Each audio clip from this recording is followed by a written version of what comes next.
विद्यार्थियों नमस्ते। मेरे YouTube चैनल पर आप सभी का पुनः हार्दिक स्वागत करता हूं।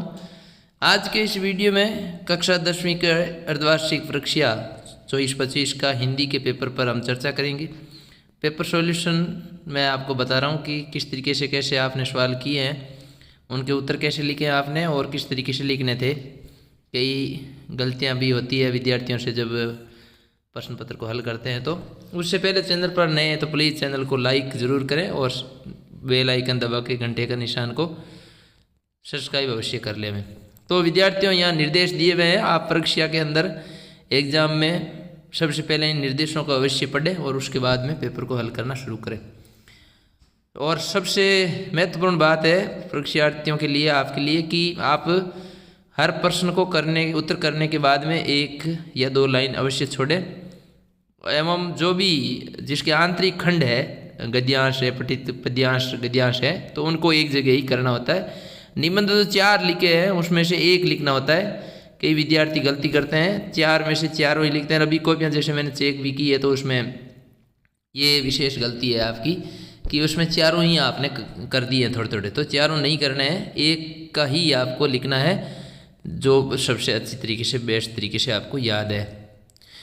प्रश्नों के उत्तर आपके अंक सामने दिए हुए हैं। सबसे पहला प्रश्न है विद्यार्थियों, अपठित गद्यांश को पढ़कर प्रश्नों के उत्तर लिखिए। ये पहला था, तो इसको पढ़ना था और इसके उत्तर थे बहुत ही आसान तरीके से इसको हल कर सकते थे। क्योंकि ये गद्यांश है तो कोई समस्या आपके इसमें नहीं आनी चाहिए। उपयुक्त शीर्षक इसका शिक्षा का उद्देश्य हो जाएगा, 1 नंबर का था। दूसरा था शिक्षा मनुष्य को बनाती है, तो यहाँ इसका उपयुक्त सभी हो जाएगा, ये राइट आंसर है। शिक्षा का उद्देश्य क्या होना चाहिए? जीवन जीने की कला सिखाना, ये इसका मुख्य है, वो उत्तर है होगा। मनुष्य को प्रगति के पथ पर अग्रसर करती है, ये इसका अगला प्रश्न था, तो इसका है शिक्षा ही एजुकेशन अग्रसर करती है, यानी आगे बढ़ाती है पथ यानी रास्ते पर। इस प्रकार से पहला प्रश्न के बाद में अगला नेक्स्ट क्वेश्चन था आपके कि 2 नंबर, अपठित पद्यांश को पढ़ करके। तो लड़कियां खिलखिलाती है तेज धूप में, लड़कियां खिलखिलाती है तेज बारिश में, लड़कियां हंसती है हर मौसम में, ये अपठित पद्यांश था। इसको आपको हल करना था। इसमें आपके पहला क्वेश्चन था विद्यार्थियों की लड़कियां खिलखिलाती है किसमें? तेज धूप में, तो ये देख करके ही उत्तर करने थे, ए राइट हो जाएगा इसमें। पिता के जाने के बाद माँ को किसने संभाला? तो इसका राइट आंसर है विद्यार्थियों आपके बेटी ने संभाला, ये इसका राइट आंसर है।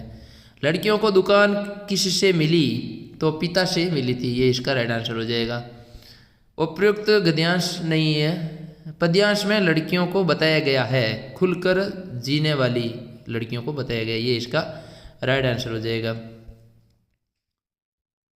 में विद्यार्थियों 30 है निबंध लिखना है किसी एक विषय पर। ये ध्यान रखें विशेष तौर से कि विद्यार्थी आप सभी विषय पर निबंध लिखते हैं, सभी पर नहीं लिखना है, एक विषय पर निबंध लिखना है।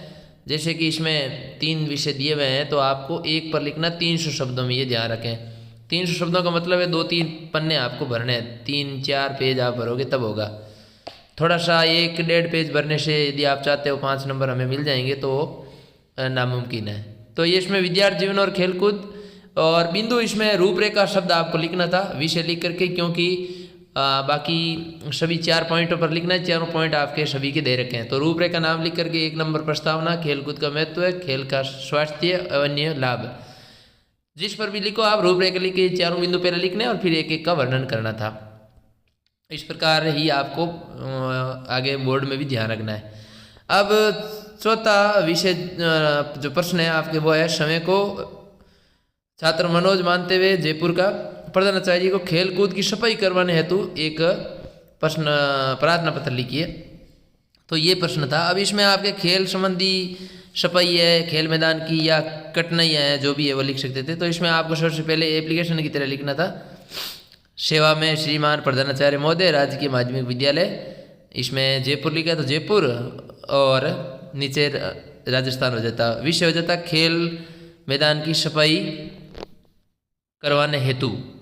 फिर महोदय सविनय निवेदन है या उपयुक्त विषय अंतर्गत निवेदन है कि हमारे विद्यालय में वर्तमान में खेल कूद के लिए जो मैदान है उसमें अनेक कठिनाइयाँ विद्यमान है और उसकी सफाई काफ़ी समय से नहीं हुई है। हम हमारे विद्यालय में जो व्यायाम के या शारीरिक शिक्षक हैं, प्रशिक्षक हैं पीटीआई जी, उनका उनके साथ जा कर के या उनका हो सकता है स्थानांतरण हो गया हो, एक स्थानांतरण हो गया है तो, और उसके बाद में किसी ने ध्यान नहीं दिया, तो हमें उसकी साफ सफाई करनी है, ज़रूरी है, जिससे कि खेल को सुचारू रख सके। तो ऐसा आपको इस प्रकार से लिखना था, निवेदन करना था प्रधानाचार्य महोदय से, और अंत में लिखना था, अतः आपसे प्रार्थना है कि विद्यालय खेल को मैदान की सफाई करने की हमें आप अनुमति प्रदान करके अनुग्रहित करें। प्रार्थी हो जाएगा छात्र मनोज, ये हो जाएगा, और नीचे दिनांक आ जाती फिर जो भी आपकी उस दिन की या अभी की जो लिखते आप, तो वो दिनांक आपको लिखनी थी विद्यार्थियों। फिर देखो अथवा में आपके आया है, समय को रजत नगर बीकानेर निवासी मानते हुए मित्र को शैक्षणिक भ्रमण के बारे में प्रार्थना पत्र, एक पत्र लिखिए। तो ये पत्र था, वो प्रार्थना पत्र था, ये दोनों में अंतर है। इस तरीके से लिखना था। सबसे पहले आपको ऊपर पता लिखना था, जिसमें जैसे लिखा हुआ है रजत नगर बीकानेर, उसके नीचे दिनांक लिखनी थी। ये आपको जो कॉपी का भाग है, जैसे ये पूरा भाग है, तो इस तरफ यहाँ ऊपर आपको ये लिखना था, ये पता लिखना था रजत नगर बीकानेर, और नीचे लिखना था दिनांक तारीख लिख करके तारीख लिखनी थी। और फिर यहाँ आपको इस तारीख की लाइन को छोड़ते हुए यहाँ आपको लिखना था। और विद्यार्थियों देखो मैं बता देता हूँ आपको, यहाँ इस तरफ लेफ्ट हैंड की तरफ, ये दायां राइट हैंड है, यहाँ पर आपको इस जगह पर आपको लिखना था कॉपी में उत्तर शब्द लगाने के बाद में, यहाँ तो वो हो गया पूरा। यहाँ पर आपको क्या लिखना था, प्रिय मित्र, कौन है आपका मित्र का नाम लिखना था, तो प्रिय मित्र, फिर नीचे लिखना था शैप्रम नमस्ते, और उसके बाद नीचे आपको लिखना था यहाँ आशा है, यहाँ पर विषय महोदय कुछ नहीं आएगा, आशा है आप से परिवार आनंद से होंगे, मैं भी यहाँ से कुशल हूँ। और तो इस प्रकार भ्रमण के बारे में बताना है। आप भ्रमण करने चले गए तो आपको बताना है कि पिछले सप्ताह या पिछले महीने हमारे विद्यालय के छात्रों का एक दल व्यायाम शारीरिक शिक्षक के साथ शैक्षणिक भ्रमण पर, जहाँ भी जिस जगह पर गया, वहाँ आगरा या और अन्य कई जगह पर कोई दुर्ग किला देखने, और वहाँ हमने अनेक दर्शनीय स्थलों को देखा, एवं साथ ही साथ और जू, चिड़ियाघर वगैरह या और कोई विश्वविद्यालय संस्थान है उसको देखा, और हमें वहाँ अनेक प्रकार की बातों का ज्ञान हुआ, अनुभव हुआ। साथ ही भ्रमण में हमें सावधानी बरतने का भी एक ज्ञान मिला, अनुभव हुआ, और ऐसे आपको लिखना था। और भ्रमण, फिर थोड़ा पैराग्राफ छोड़ के आप लिख सकते हैं कि शैक्षणिक भ्रमण करने से हमें जीवन में अनेक बातों को सीखने का मौका मिलता है, अवसर मिलता है, और ये जीवन में एक विशेष महत्व है रहता है शैक्षणिक भ्रमण का। तो आपको भी ऐसे स्थानों का, अपने मित्र को कह सकते हो कि तुम्हें भी ऐसे स्थानों को भ्रमण करना चाहिए। और नीचे लिख देते प्रश्नों उत्तर की प्रतीक्षा में, तुम्हारा मित्र, यह नाम लिख रखा है, क्या है, जो भी आप अपने मित्र का नाम, जिस आपके मित्र का जो नाम है वो आपको मित्र का नाम लिखना था, आप दिवांशु, प्रियांशु, जो भी है। तो ये इस प्रकार था, तुम्हारा मित्र, ये यहाँ पर नीचे आ जाता वापस मित्र का नाम। ये पत्र ऐसे लिखते हैं, आपको वैसे बता रखा है। अगला है क्वेश्चन 5, अंगदान को प्रोत्साहन है तो ये विज्ञापन लिखिए। 25 से 30 शब्दों विज्ञापन लिखना था। अचार पापड़ की बिक्री है तो ये विज्ञापन लिखिए। दोनों में विज्ञापन ही है, तो ये विज्ञापन भी आसान ही था, आपको बताया हुआ था अच्छी तरह से। तो इसमें आप विद्यार्थियों अंगदान के लिए आप दोनों तरफ लिख सकते थे। पहले बॉर्डर बनाए, इसलिए अंगदान कराएं, बीच में हेडिंग हो जाती अंगदान महादान, और उधर लिख देते जीवन बचाएं। अंगदान कराएं इधर हो जाता आपके, इधर अंगदान कराएं और बीच में अंगदान, और इधर हो जाता जीवन बचाएं। फिर आप बीच में लिख सकते थे भी आपातकालीन ज़रूरतों की पूर्ति हेतु अंगदान सोसाइटी जयपुर द्वारा, है ना, अंगदान शिविर का आयोजन इतने तारीख को किया जा रहा है। उसके बाद लिख देते अंगदाता बनने के लिए अपना नाम पता रजिस्टर कराएं। अंगदान है सबसे बड़ा दान, जो एक है पुण्य का काम, स्थान हो जाता जयपुर हॉस्पिटल, और व्यवस्थापक हो जाते जयपुर हॉस्पिटल सोसाइटी, या नीचे नंबर, मोबाइल नंबर। ये आपको ऐसे बीच में लिख करके यहाँ आप लिखना था, जो मैंने आपको एक लिखाया था। अचार और पापड़ की बिक्री है तो इसका भी आप आराम से कर सकते थे। सुनेरा अवसर, पापड़ और अचार पर छूट का लिख सकते थे, बीच में 30% की छूट, बम्पर सेल। और इसमें आप लिख सकते थे कि भी उसके बाद में आगे पापड़ और इसकी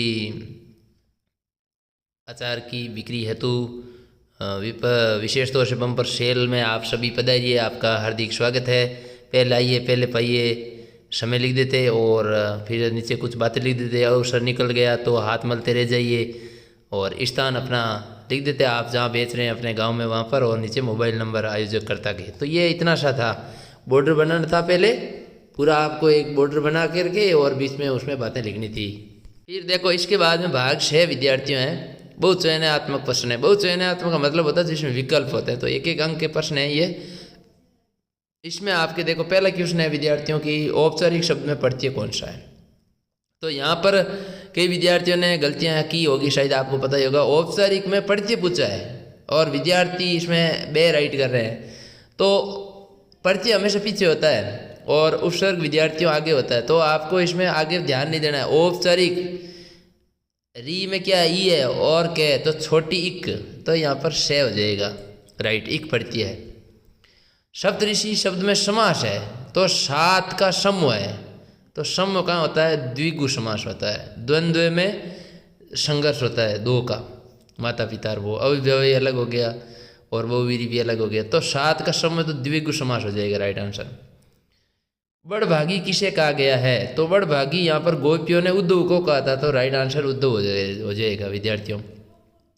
नेक्स्ट क्वेश्चन है स्टूडेंट आपके लिए, देखो था कि रे नृप बालक ए राजा के पुत्र कालवश मृत्यु के वश में होते हुए भी बोल रहा है, तो नृप बालक राजा का पुत्र किसको कहा गया, तो यहाँ पर जो है परशुराम जी ने लक्ष्मण को कहा था, तो राइट आंसर हो गया बे, लक्ष्मण। आभा शब्द का अर्थ क्या है, चमक, रोशनी नहीं होगा, चमक होगा इसका राइट आंसर। नेताजी का चश्मा पाठ के लेखक बाल गोविंद भगत है, ये तो बहुत ही आसान था। संगति के लिए उत्साह किसने नहीं दिखाया, तो नवाब साहब ने नहीं दिखाया था, लेखक तो बाद में चढ़े थे, नवाब साहब पहले ही बैठे थे उसमें सेकंड क्लास का टिकट लेकर के। जब लेखक उसमें गए तो नवाब साहब ने कोई रुचि नहीं दिखाई। अगला क्वेश्चन है, मनु भंडारी कितने भाई बहनों में सबसे छोटी थी, तो ये इसका राइट आंसर होना चाहिए 5 भाई बहनों में सबसे छोटी थी। इसके बाद देखो मैं क्यों लिखता हूँ पाठ के लेखक हैं, तो इसमें राइट आंसर हो जाएगा अगे, हीरानंद सच्चिदानंद वात्सायन अगे, ये राइट आंसर है। अगला देखो क्वेश्चन 7वां आपके लिए था, रिक्त स्थानों की पूर्ति कीजिए, तो इसमें रिक्त स्थानों में आपको भरना था रमेश शब्द संज्ञा है, तो रमेश नाम है, तो नाम जहाँ भी होता है वह हमेशा व्यक्तिवाचक संज्ञा होती है। संज्ञा 3 प्रकार की है, आपको पता होना चाहिए, व्यक्ति, जाति और भाववाचक। वह जा रहा है रेखांकित, यानी वह शब्द के नीचे रेखा खींची हुई, रेखांकित का मतलब है जिस शब्द के नीचे रेखा, वह शब्द क्या है, सर्वनाम कौन सा है, तो सर्वनाम वह है, तो आपको पता ही है, वह, यह, ये है वो पुरुषवाचक सर्वनाम है, तो इसमें पुरुषवाचक सर्वनाम हो गया। कोयल मीठा गाती है, वाक्य में विशेषण क्या है, तो यहाँ पर देखो कोयल मीठा और गाती, तो गाना तो क्रिया हो गया, कोयल करता हो गई, मीठा है वो आपके हो गई विशेषण। गाने शब्द, गाती शब्द की विशेषता बता रहा है, मीठा तो मीठा शब्द विशेषण है। जिस वाक्य में विशेषण और कोयल होगी विशेष्य, जिसकी विशेषता जिसके द्वारा बताई जाती है। जिस वाक्य में क्रिया के साथ कर्म का प्रयोग हो, जिसमें क्रिया के साथ कर्म हो तो उसमें सकर्म क्रिया होती है, तो ये सक्रामक हो जाएगी। 8वां क्वेश्चन था, गद्यांश को पढ़कर निम्नलिखित प्रश्नों के उत्तर जो आपको देना था, पढ़ करके उत्तर देना था। तो पद्यांश किस पाठ से लिया गया है, ये आपको देखो यहाँ पर नेताजी का चश्मा पाठ से लिया गया। इसके बाद हालदार साहब किस आदत से मजबूर थे, है ना, उत्तर है चौराहे, आंखें चौराहे आते ही मूर्ति की तरफ उठ गई या उठ जाती थी, इस आदत से मजबूर थे। हालदार साहब भावुक क्यों हो गए। जब वो बच्चों के द्वारा लगाई गई चश्मा उन्होंने सरकंडे की देखी ना, तो वो भावुक हो गए। मूर्ति पर किस से बना चश्मा रखा था, तो सरकंडे का बना चश्मा लगाया हुआ था। ये इसके उत्तर हो गए। अब इसे अत्व में दिया हुआ है ना, तो इसमें वो नवाब साहब वाला है, तो इसको पढ़ करके आपको उत्तर देने थे। बहुत ही आसान था ये भी। आज जो अपना पाठ है ना भाई, आपको याद आ गया होगा यशपाल द्वारा, तो उसमें ये थे कि खीरे के इस्तेमाल का तरीका कौन जानते हैं, तो बेचने वाले खीरे के तरीके इस्तेमाल। ये नवाब साहब ने क्या तैयारी की, तो वो खीरा काटा वगैरह, उसको लाल पुर्ची मीडिया मिर्च की पुड़िया हाजिर कर देते, तो ये सब ये हो गया। नवाब साहब ने क्या तैयारी की, नवाब साहब ने करीने से खीरे को फांकों पर जीरा मिला, नमक मिर्च लाल मिर्च उस पर छिड़क दी या बुरुक दी। ये नवाब साहब जीरा मिला नमक और लाल मिर्च कहाँ से लाए थे, है ना, तो वो साथ में देते हैं, वहीं से लाए थे। इस्तेमाल शब्द का अर्थ बताइए। इस्तेमाल का मतलब है उपयोग करना, है ना। पहले इस्तेमाल करें फिर विश्वास करें, यानी पहले काम में लेना। इस्तेमाल का मतलब है काम में लेना, उपयोग में लेना। तो ये हो गया इसका इस्तेमाल का अर्थ, उपयोग लेना। उसके बाद देखो विद्यार्थियों, आगे आपके अगला क्वेश्चन था 9 नंबर, पठित पद्यांश को, है ना, आपके पाठ्य पुस्तक में से पद्यांश जो है उसको उदो, ये सूरदास जी का हो गया पहला ही। तो इसमें उपयुक्त पद्यांश के कवि सूरदास हो गए। जल के भीतर कौन रहता है, कमल रहता है। जल की बूंद किस पर नहीं टिकती है, बहुत आसान, घड़े पर, कलश पर नहीं टिकती है। उदो को कैसा बताया गया, उदो को अति बड़भागी बताया गया। तो बहुत ही आसान उत्तर थे, सभी के एक एक शब्दों में लिखने थे। बादल गरजो, ये आपको हो गया उसका सूर्यकांत त्रिपाठी निराला वाला, है ना। तो इसमें आपको कवि बादल से क्या करने का अनुरोध कर रहा है, घोर गगन धराधर बारिश बरसने का अनुरोध कर रहा है।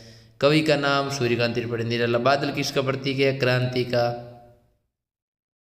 नए जीवन का, है ना, नव जीवन का प्रतीक है, ये लिख सकते थे। विद्युत छवि उर में उर शब्द का अर्थ क्या है, तो कितनी बार आपको हम चर्चा कर चुके हैं। उर का अर्थ जो है वो हृदय होता है, हृदय, हृदय शब्द आपको इसका लिखना था।